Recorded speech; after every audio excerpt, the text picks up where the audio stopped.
জয় শ্রী রাধে কৃষ্ণ বন্ধুদের প্রতি সর্বদা শুভ কামনা রইল। এই ভিডিওটি বিশেষ কেন?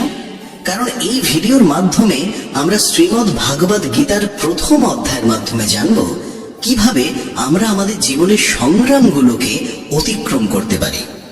মহাভারতে অর্জুন যে দ্বিধা ছিল তা আমাদের দ্বিধা থেকে আলাদা কিছু নয়। সেটা সম্পর্ক নিয়ে বিভ্রান্তি হোক, কেরিয়ার নিয়ে চিন্তা হোক, কিংবা নিজের সত্তা নিয়ে প্রশ্ন, শ্রীমদ্ ভাগবত গীতা আমাদের প্রতিটি সমস্যার সমাধান দেয়। এবং এই ভিডিওর শেষে আপনি বুঝতে পারবেন কিভাবে শ্রীমদ্ ভাগবত গীতার জ্ঞান আপনার জীবনকে বদলে দিতে পারে। বন্ধুরা, বলা হয়ে থাকে যদি মানুষ চায় তবে সে অসুরদের থেকেও নিচে নেমে যেতে পারে, আর চাইলে সে দেবতাদের থেকেও উঁচুতে উঠতে পারে। আপনি ভাবতে পারেন কতবার আমরা আমাদের সামর্থ্যের থেকে অনেক কম চাই। জীবনের চ্যালেঞ্জের মুখে আমরা নিজেদের ওপর বিশ্বাস হারিয়ে ফেলি। কিন্তু গীতার প্রথম শিক্ষাই হলো এই যে আমাদের প্রকৃত শক্তি লুকিয়ে আছে আমাদের মন আর আমাদের কর্মে। যেমন অর্জুন ভাবছিল সে দুর্বল, তেমনি আমরাও নিজেকে দুর্বল ভাবি এবং অনেক সময় মনে করি আমরা কিছুই করতে পারবো না। কিন্তু যদি আমরা সঠিক পথে এগোই তাহলে জীবনে যে কোনো উচ্চতা আমরা স্পর্শ করতে পারি। মানুষই পৃথিবীর একমাত্র প্রাণী যে নিজেকে পরমাত্মার সান্নিধ্যে পৌঁছাতে পারে। বন্ধুরা, এই কথাও আমাদের শাস্ত্রে বলা আছে। জীবনের দৌড়ে আমরা প্রায়শই ভুলে যাই যে আমাদের যাত্রা শুধুই পার্থিব নয়। আমরা প্রতিদিন কাজ, অর্থ আর আরামায়েশের পেছনে ছুটি, কিন্তু গীতা আমাদের শেখায় আসল যাত্রা হলো আত্মার যাত্রা। আপনি যতই ব্যস্ত থাকুন না কেন, আত্মার এই যাত্রা কখনো থেমে থাকে না। এই ভিডিওতে চেষ্টা করব আপনাদেরকে শ্রীমদ্ ভাগবত গীতার বিভিন্ন অধ্যায়ের মাধ্যমে শেখাতে কি কি আমরা সেখান থেকে জানতে পারি, বুঝতে পারি এবং সেই অধ্যায়ের প্রকৃত সারাংশ কি। আমার আন্তরিক প্রচেষ্টা থাকবে আপনাদের মনে আমাদের শাস্ত্রগুলি পড়ার প্রতি কৌতূহল জাগিয়ে তোলা। তবে এই সিরিজে আমরা সবকিছুই সহজ এবং সংক্ষিপ্তভাবে বলার চেষ্টা করব গীতার জ্ঞান এবং জীবনের অভিজ্ঞতার মাধ্যমে। আপনার সমস্যা যত ছোট বা বড়ই হোক না কেন, গীতার মধ্যেই লুকিয়ে আছে সেই সমস্যার উত্তর। এটি কেবল একটি ধর্মীয় গ্রন্থ নয়, এটি একটি জীবন চর্চার পথ। এই অধ্যায়ে আরো এগোনোর আগে যদি আপনি এই ভিডিও থেকে কিছু শিখে থাকেন তাহলে কমেন্টে জয় শ্রী রাধে কৃষ্ণ লিখে দিন, ভিডিওটিকে লাইক করুন এবং মেসেজ অব ধর্ম চ্যানেলটিকে সাবস্ক্রাইব করে বেল আইকনটি অল করে দিন যাতে প্রতিটি ভিডিওর নোটিফিকেশন আপনি পান। চলুন এবার এগিয়ে যাই। মহাভারতের যুদ্ধক্ষেত্রে যখন অর্জুন যুদ্ধ করতে ভয় পেয়ে গিয়েছিল, তখনই ভগবান শ্রীকৃষ্ণ যেই শাস্ত্র নিজের মুখ থেকে উচ্চারণ করেছিলেন সেটি হলো শ্রীমদ্ ভাগবত গীতা। এই বিশ্ব ব্রহ্মাণ্ডে একমাত্র উপাস্য ঈশ্বর হলেন শ্রীকৃষ্ণ। তার নামই একমাত্র পরম মন্ত্র। তার নাম স্মরণ করলেই জীবনে আসে শান্তি। প্রায়ই মানুষ বিভ্রান্ত হয়ে পড়ে যে শুধু ভগবান শ্রীকৃষ্ণের নামই জপ করতে হয় কৃষ্ণ কৃষ্ণ করে। কিন্তু শ্রীমদ্ ভগবত গীতায় স্বয়ং শ্রীকৃষ্ণ বলেছেন ওম একমাত্র অক্ষর ব্রহ্ম। তাই বন্ধুদের বলছি, গীতা বোঝার আগে আমাদের উচিত গীতার কিছু গুরুত্বপূর্ণ শব্দকে ঠিকভাবে বোঝা, যেগুলো যথার্থ গীতাতে বিস্তারিতভাবে ব্যাখ্যা করা হয়েছে। আগে চলুন আমরা সেই শব্দগুলোর অর্থ জানি। যখন শ্রীকৃষ্ণ শ্রীমদ্ ভগবত গীতার জ্ঞান অর্জুনকে প্রদান করেন, তখন তিনি অর্জুনকে সেই যুদ্ধের জন্য যোগ্য করে তোলেন। বন্ধুদের মনে রাখতে হবে, অর্জুন তো আগে থেকেই একজন মহান ধনুর্ধর ছিলেন। গীতার জ্ঞান জীবিকা অর্জনের উপায় নয়, বরং এটি জীবন সংগ্রামে জয়লাভের একটি পথ। এটি চিরস্থায়ী বিজয়ের প্রশিক্ষণ ও দিক নির্দেশনা দেয়। অনেকে বলেন গীতায় শুধু অর্জুনের জয়ের কথা বলা হয়েছে, কিন্তু বন্ধুরা, এটি কেবল বাইরের যুদ্ধের কাহিনী নয়, এটি এক অন্তর্দ্বন্দ্বের প্রতিচ্ছবি।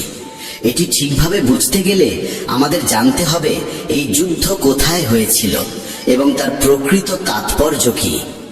শ্রীকৃষ্ণ নিজেই বলেন ইদং শরীরং কৌন্তেয় ক্ষেত্রমিত্যভিধীয়তে, অর্থাৎ এই শরীরই হলো ক্ষেত্র যেখানে সুকর্ম ও কুকর্মের বীজ বোনা হয় এবং সেগুলো আমাদের জীবনে ফল দেয়।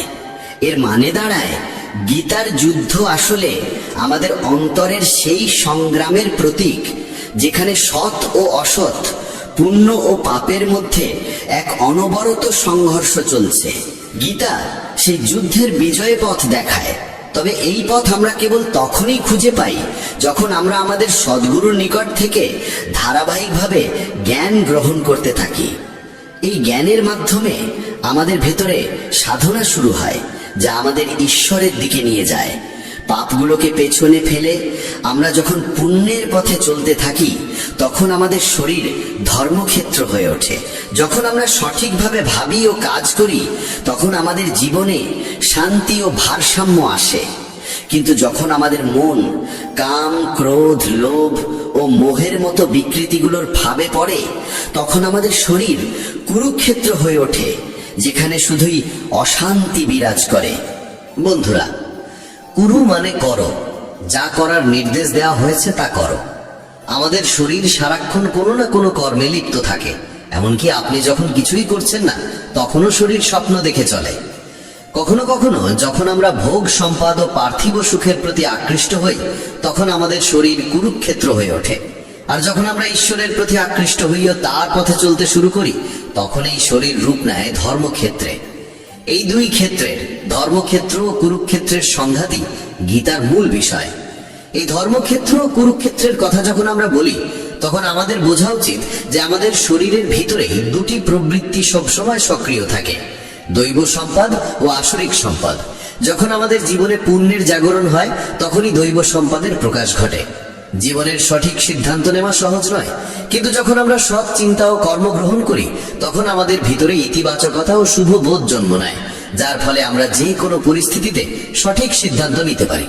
বন্ধুরা, কখনো কি এমন মনে হয়েছে যে আপনি কর্তব্য পালন করছেন কিন্তু তার প্রকৃত অর্থ বুঝতে পারছেন না?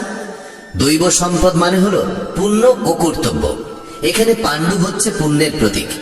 যতক্ষণ না পুণ্যের জাগরণ ঘটে, আমরা শুধু বাহ্যিকভাবে কর্তব্য পালন করে যাই। কিন্তু যখন পুণ্য জাগে, তখন দৈব সম্পদ উদ্ভাসিত হয়।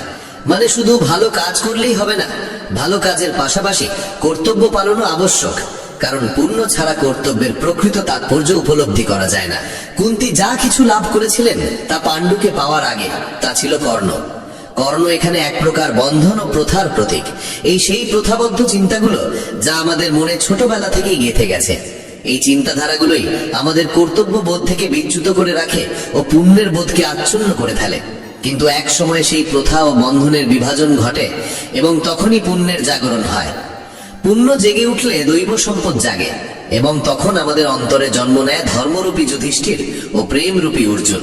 এটা তখনই ঘটে এবং তখনই আপনি গীতার জ্ঞানকে প্রকৃত অর্থে উপলব্ধি করতে পারেন। যখন পুণ্যের জাগরণ হয়, তখন আপনার হৃদয়ে অনুভূতির রূপে ভীমের উন্মেষ ঘটে। তার সাথে নিয়মের রূপে নকুল এবং সৎসঙ্গের রূপে সহদেবও আপনার জীবনের একটি গুরুত্বপূর্ণ অংশ হয়ে ওঠে। কর্তব্যের মাধ্যমে অনুভূতিকে জয় করা, এটাই কুন্তী ভোজ। এগুলোই সেই 7টি অক্ষৌহিনী সাত্ত্বিক প্রবৃত্তি, যেগুলো গুণায় ধরা হয়েছে।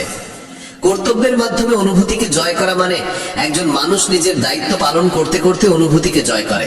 কুন্তী ছিলেন এক মহান চরিত্র, যিনি জীবনে বহু কষ্টের সম্মুখীন হয়েছিলেন, কিন্তু কখনো নিজের কর্তব্য থেকে বিচ্যুত হননি। তিনি দুঃখ, যন্ত্রণা ও বেদনার মতো অনুভূতিগুলোকে অতিক্রম করে কর্তব্যকেই সর্বোচ্চ স্থানে স্থান দিয়েছিলেন। এর মধ্য দিয়ে এই বার্তাটি পাওয়া যায় যে যদি কেউ ভক্তি ও ধৈর্যের সঙ্গে নিজের কর্তব্য পালন করে, তাহলে সে রাগ, লোভ, মোহ ও বিষাদের মতো অনুভূতিগুলোকেও অতিক্রম করে ফেলতে পারে। বন্ধুরা, এই অধ্যায়ে আমরা এগিয়ে যাওয়ার আগে যদি এই ভিডিও থেকে কিছু শিখে থাকেন, যদি ভালো লেগে থাকে, তাহলে কমেন্টে জয় শ্রী রাধে কৃষ্ণ লিখুন, ভিডিওটি লাইক করুন আর মেসেজ অব ধর্ম চ্যানেলটি সাবস্ক্রাইব করুন। এবার চলুন বন্ধুরা, আমরা এগিয়ে যাই। এই একাদশ অক্ষৌহিনী সেনাকে আপনি এইভাবেও বুঝতে পারেন, এটি হলো দর্শন বা চেতনা, যা সত্যের দৃষ্টিতে গঠিত, যাকে বলা হয় দৈব সম্পদ। এখন আসুন আমরা জেনে নিই আসরিক সম্পদের কথা, যা কুরুক্ষেত্র নামে পরিচিত। এর মধ্যে রয়েছে 10টি ইন্দ্রিয় এবং একটি মন, অর্থাৎ মোট একাদশ অক্ষৌহিনী সেনা, যার রাজা ধৃতরাষ্ট্র, যিনি অজ্ঞানতার প্রতীক হিসেবে বিবেচিত। শ্রীমদ্ ভগবদ গীতার প্রথম অধ্যায়ের প্রথম শ্লোকে ধৃতরাষ্ট্র বলেন, ধর্মক্ষেত্রে কুরুক্ষেত্রে সমবেতা যুজুৎসবঃ মমকাহা পাণ্ডবাশ্চৈব কিমকুর্বত সঞ্জয়। অর্থাৎ ধর্মক্ষেত্র কুরুক্ষেত্রে আমার এবং পাণ্ডবদের পুত্ররা যুদ্ধ করার জন্য একত্র হয়েছে, বলতো হে সঞ্জয় তারা কি করলো? এরপর দুর্যোধন তার গুরু দ্রোণাচার্যের কাছে বলেন, হে গুরুদেব, আপনি আমার পুরো সেনাকে বলুন যাতে তারা ভীষ্মকে রক্ষা করে। বন্ধুরা, ভীষ্মকে বিভ্রম বা মোহের প্রতীক হিসেবে ধরা হয়। যতদিন না এই বিভ্রম বা মোহ জীবিত থাকে ততদিন আসরিক শক্তির বিনাশ হয় না, কিন্তু একবার বিভ্রম বিনষ্ট হলে অসত্য আপনা আপনি ধ্বংস হয়ে যায়। দুর্যোধন বলে, হে গুরুদেব, পাণ্ডবদের সেনা রক্ষা করছেন ভীম আর আমাদের সেনাকে রক্ষা করছেন ভীষ্ম। দ্রোণাচার্য হলেন দ্বৈতবাদের প্রতীক, অর্থাৎ দ্বৈত ভাব যা আমাদের সত্য থেকে দূরে সরিয়ে রাখে। আর দ্বৈতবাদের মানে কি? দ্বৈততা মানে আমি আর ঈশ্বর আলাদা, এইরকম চিন্তাধারাই মোহের জন্ম দেয়। সেই কারণে অশ্বত্থামা দ্বৈততার প্রতীক হিসেবে গণ্য হন। বন্ধুরা, জীবনে অনেক সময় আমরা ঠিক আর ভুলের মধ্যে বিভ্রান্ত হয়ে পড়ি। দ্রোণাচার্য সেই দ্বিধার প্রতীক যা আমাদের মনে সংশয় সৃষ্টি করে। গীতা আমাদের শেখায় কিভাবে এই দ্বিধা থেকে মুক্ত হয়ে স্পষ্ট দৃষ্টিভঙ্গি অর্জন করা যায়। যতক্ষণ আমরা দ্বৈততার জালে আবদ্ধ থাকি ততক্ষণ পর্যন্ত আমরা সঠিক সিদ্ধান্ত নিতে পারি না। গীতার প্রথম অধ্যায়ের ৫ম শ্লোকে বলা হয়েছে, পাঞ্চজন্যং ঋষিকেশ দেবদত্তং ধনঞ্জয় পাউন্ড্রং দধমৌ মহাশঙ্খম ভীমকর্মা বৃকোদরাহ। অর্থাৎ ঋষিকেশ পাঞ্চজন্য শঙ্খ বাজালেন, ধনঞ্জয় বাজালেন দেবদত্ত এবং ভীম বাজালেন মহাশঙ্খ। ঋষিকেশ শ্রীকৃষ্ণ যখন পাঞ্চজন্য শঙ্খ বাজালেন তখন তিনি আমাদের 5টি ইন্দ্রিয়কে জাগ্রত করলেন এবং তার ভক্তদের আশ্রয় নিতে সংকেত দিলেন। পাঞ্চজন্য শঙ্খের ধ্বনি মানে আমাদের 5টি ইন্দ্রিয়ের জাগরণ। যখন আমাদের ইন্দ্রিয়গুলি সঠিক পথে পরিচালিত হয় তখনই আমরা জীবনকে সঠিকভাবে উপলব্ধি করতে পারি। আমাদের উচিত আমাদের চিন্তা, ইন্দ্রিয় ও কর্মকে সঠিক পথে পরিচালিত করা। যদি আমরা আমাদের ইন্দ্রিয়গুলিকে নিয়ন্ত্রণ করতে পারি তাহলে জীবনের কোনো চ্যালেঞ্জই আমাদের থামাতে পারবে না।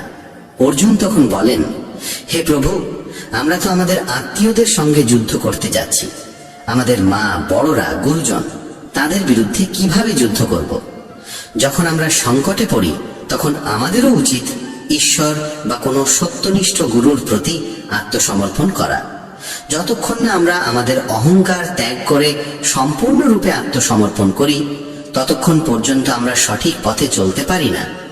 গীতা আমাদের শেখায় কেবল আত্মসমর্পণের মাধ্যমেই আমরা সঠিক পথে অগ্রসর হতে পারি এবং ঈশ্বরের আশীর্বাদ লাভ করতে পারি। ঈশ্বর তখনই তার ভক্তের পাশে দাঁড়ান যখন সে সম্পূর্ণরূপে তাকে সমর্পণ করে। তখনই ধ্যান ও ভজনের সঠিক সূচনা হয়। বন্ধুরা, ধ্যান কোনো জাদুমন্ত্র নয় যা সঙ্গে সঙ্গে ফল দেবে। এটি একটি দীর্ঘ যাত্রা যেখানে ধৈর্য ও নিষ্ঠার সঙ্গে এগিয়ে যেতে হয়। বন্ধুরা, বলা হয় শিখণ্ডী ভীষ্মকে হত্যা করেছিলেন। শিখণ্ডী মানে নিজের লক্ষ্যকে উৎসর্গ করা। যখন কেউ তার লক্ষ্য অর্জন করে তখন শাস্ত্রের বন্ধন ছিন্ন হয় এবং তার বিভ্রম চিরতরে বিলীন হয়ে যায়। শ্রীমদ্ ভগবদ গীতার প্রথম অধ্যায়ের প্রথমাংশে বিভিন্ন মহারথীর বর্ণনা করা হয়েছে এবং উল্লেখ করা হয়েছে কারা কোন শঙ্খ বাজিয়েছেন। কিন্তু যখন আমরা প্রথম অধ্যায়ের দ্বিতীয় ভাগে পৌঁছাই তখন দেখা যায় অর্জুনের মানসিক দ্বন্দ্ব এবং তার অন্তরের সংগ্রাম নিয়ে বিশদ বিবরণ দেওয়া হয়েছে। অর্জুন শ্রীকৃষ্ণকে বলেন, হে মাধব, দয়া করে আমার রথটিকে 2 সেনার মাঝখানে নিয়ে চলুন যাতে আমি দেখতে পারি কারা আমার সামনে দাঁড়িয়ে আছে। যখন অর্জুন দেখলেন যে তার সামনে দাঁড়িয়ে আছে তারই নিজের আত্মীয় স্বজন, কাকা, মামা, গুরুজন, আচার্য এবং শ্রদ্ধেয় গুরুজিরাও, যারা সবাই যুদ্ধের জন্য প্রস্তুত, তখন অর্জুন ভীষণ বিচলিত হয়ে পড়লেন। সেই ভাবনার ভারে অর্জুন এতটাই ব্যথিত হয়ে পড়েন যে তার গান্ডীব ধনুক হাত থেকে পড়ে যায়। তিনি ভূমিতে বসে পড়েন এবং তার দেহ জুড়ে এক প্রকার জ্বালা অনুভব করতে থাকেন।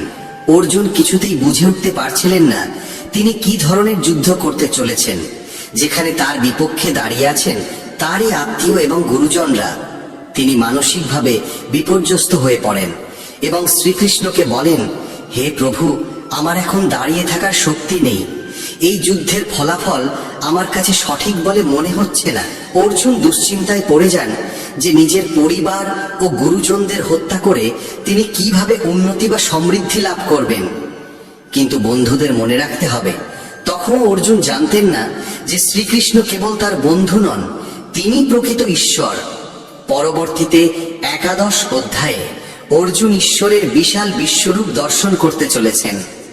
বন্ধুরা, শ্রীমদ্ ভগবদ গীতার প্রথম অধ্যায়ের 41তম শ্লোকে অর্জুন বলেন, অধর্মাভিভাবাৎ কৃষ্ণ প্রদুষ্যন্তি কুলস্ত্রিয়ঃ। অর্থাৎ অর্জুন তার সংশয় ও উদ্বেগ প্রকাশ করে বলেন, যুদ্ধের ফলে সমাজে অধর্ম ছড়িয়ে পড়বে, অন্যায় ও হিংসা বৃদ্ধি পাবে। আর যখন অধর্ম বাড়ে তখন সমাজে নীতি ও ধর্ম মানা হয় না, যার ফলে কুলবধূদের চরিত্র ক্ষতিগ্রস্ত হয়। এর অর্থ এই যে যখন সমাজে নৈতিকতার পতন ঘটে এবং ধর্ম পালিত হয় না, তখন নারীদের সম্মান ও নিরাপত্তা হুমকির মুখে পড়ে। বর্ণ সংকর মানে হলো সমাজে বর্ণ ব্যবস্থার ভাঙন এবং শৃঙ্খলার বিপর্যয়, যার ফলে সমাজে বিশৃঙ্খলা ও বিশৃঙ্খল সৃষ্টি হয়। অর্জুন মনে করেন এটি সমাজের জন্য অত্যন্ত ক্ষতিকর, কারণ এর ফলে ধর্মের ক্ষয় ঘটে এবং সামাজিক গঠন বিনষ্ট হয়। অর্জুন বিশ্বাস করেন যে এই যুদ্ধ এখন আর এড়ানো যাবে না, কিন্তু ভবিষ্যতে এর ফল মারাত্মক হতে পারে। তবে ঈশ্বর শ্রীকৃষ্ণ পরে অর্জুনের এই ভাবনার বিরোধিতা করেন এবং বোঝান যে যখন পূজার মধ্যে বিভ্রান্তির সৃষ্টি হয় তখনই বর্ণসংকর পরিস্থিতির সৃষ্টি হয়। অর্জুন সব রকম যুক্তি দেন, এরা তো আমারই আত্মীয়, তাদের মেরে কি লাভ হবে, আমি তো 3 লোকের সিংহাসনও চাই না। তবে কি এমন দেবেন শ্রীকৃষ্ণ যা অর্জুনকে এই যুদ্ধক্ষেত্রে প্রবেশ করতে প্রেরণা দেবে? যখন অর্জুন যুদ্ধক্ষেত্রকে নিরীক্ষণ করেন তখন তিনি চারদিকেই দেখতে পান শুধু তার আপনজনদের, আর তাদের হত্যা করার চিন্তায় তিনি গভীর অস্থিরতায় আক্রান্ত হয়ে পড়েন। এই জগৎ আমাদের কাছে ঠিক ততটুকুই বাস্তব যতটুকু আমাদের সম্পর্ক রয়েছে। যখন অর্জুন বা কোনো ভক্ত ঈশ্বরের শরণ নিতে চায় তখন প্রথম যে বাধাটি তার সামনে এসে দাঁড়ায় তা হলো পরিবারের প্রতি তার মমত্ববোধ, তার আসক্তি। অর্জুন ওই যুদ্ধ থেকে পিছিয়ে যাওয়ার কারণ হিসেবে বহু যুক্তি দিয়েছিলেন, যেন সমাজে বর্ণ সংকর না ঘটে, যেন কুলধর্ম নষ্ট না হয়।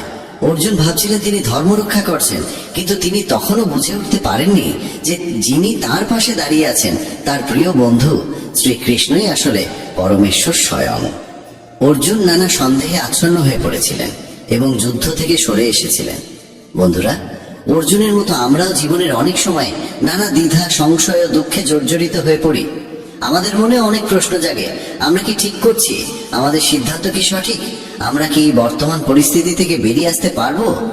বন্ধুরা, এই মুহূর্তে আপনি অর্জুনের মানসিক দ্বন্দ্ব ও চিন্তার দোলাচল দেখলেন, যেখানে সে নিজের কর্তব্য ও অনুভূতির মধ্যে আটকে পড়েছিল। কিন্তু প্রশ্ন হলো, অর্জুন কি দ্বিধা থেকে বেরিয়ে আসবে? কিভাবে শ্রীকৃষ্ণ তাকে এই মানসিক সংকট থেকে মুক্ত করবেন এবং জীবনের সবচেয়ে বড় সত্যটি তাকে বোঝাবেন? পরবর্তী অধ্যায়ে গীতার আরো একটি গূঢ় সত্য উন্মোচিত হতে চলেছে, যা শুধু অর্জুনের বিভ্রান্তি দূর করবে না, বরং আমাদের জীবনেও প্রতিটি সমস্যার সমাধান এনে দেবে। তাই সংযুক্ত থাকুন, কারণ খুব শীঘ্রই পরবর্তী অধ্যায়ে আমরা জানব সেই অমূল্য জ্ঞান যা শ্রীকৃষ্ণ অর্জুনকে প্রদান করেছিলেন এবং যা তার চিন্তাধারাকে সম্পূর্ণরূপে পরিবর্তন করে দিয়েছিল, এগিয়ে চলার এক নতুন দিশা দিয়েছে। যদি শ্রীকৃষ্ণের এই পবিত্র লীলা আপনার অন্তরকে স্পর্শ করে থাকে তবে অনুগ্রহ করে আমাদের এই চ্যানেলটি সাবস্ক্রাইব করুন, ভিডিওটি ভালোবাসা দিয়ে লাইক করুন এবং কমেন্টে শ্রদ্ধা ভরে জয় শ্রীকৃষ্ণ লিখতে ভুলবেন না।